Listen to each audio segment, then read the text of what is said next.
జన్మమే రుచి చూడడానికి దొరికెరా.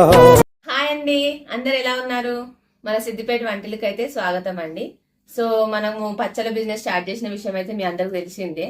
చాలా ఆర్డర్స్ వస్తున్నాయండి. థ్యాంక్స్ అండి, మంచిగా సపోర్ట్ చేస్తున్నందుకు. సో మనకు టొమాటో పచ్చడి కూడా 1 kg అయితే ఆర్డర్ వచ్చింది. సో మీకు పూర్తి మెజర్మెంట్స్ తో కావాలంటే నేను నెక్స్ట్ వీడియోలో అప్లోడ్ చేస్తాను.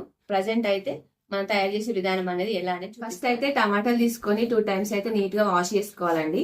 తర్వాత మనము వీటిని మంచిగా ఇట్లా తుడుచుకొని ఆరబెట్టేసుకోవాలి. తర్వాత ఇప్పుడు వీటిని నేను ఆల్రెడీ తుడిచి ఆరబెట్టేశాను. ఇప్పుడు మనం వీటిని కట్ చేసుకొని గ్యాస్ పైన పెట్టేయడమే.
కదా ఎలా రెడీ చేశాను.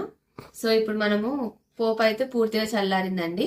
ఇప్పుడు మనం పోపులోకి అయితే మన చింతపండు, ఉప్పు, కారము, మెంతి పొడి అన్ని కలిపి పెట్టుకున్నాం కదా. ఇప్పుడు ఆ కారం అయితే ఇందులో కలిపేసుకుంటాను. 5 నిమిషాలు అయితే బాగా కలుపుకోవాలండి పచ్చడి. ఇది మనము పచ్చడి పెట్టిన వెంటనే కూడా తినేయొచ్చు, కాకపోతే ఒక 1 day ఆగితే ఇంకా బాగుంటది. సో మనము ఎవరైనా సరే ఆర్డర్ చేసుకున్నాక 1 day తర్వాత అయితే డెలివరీ చేస్తున్నాం. చాలా బాగుందండి. ఉప్పు కారం అన్ని సరిపోయినాయి కరెక్ట్ గా. ఏదో నా పచ్చడి అని చెప్పేసి నేను చెప్పుకోవడం కాదండి. మనం హై క్వాలిటీగానే చేస్తున్నాం. మంచి నీట్నెస్ తో చేసి అందరికీ హోమ్ ఫుడ్ అంటే మన ఇంట్లో మన వంటగదిలో మనం ఏ రకంగా అయితే చేసుకుంటామో అదే రకంగా చేసి అయితే ఆర్డర్స్ పైన అయితే ఇస్తున్నామండి. సో ఇదండి ఈరోజు మన పచ్చళ్ళ ముచ్చట. ఇంకా మన వీడియోస్ ఎవరైనా చూస్తున్నా సబ్స్క్రైబ్ చేసుకోకుండా తప్పకుండా సబ్స్క్రైబ్ చేసుకోండి. లైక్ చేసి, షేర్ చేసి, కామెంట్ చేయండి. Thank you for watching.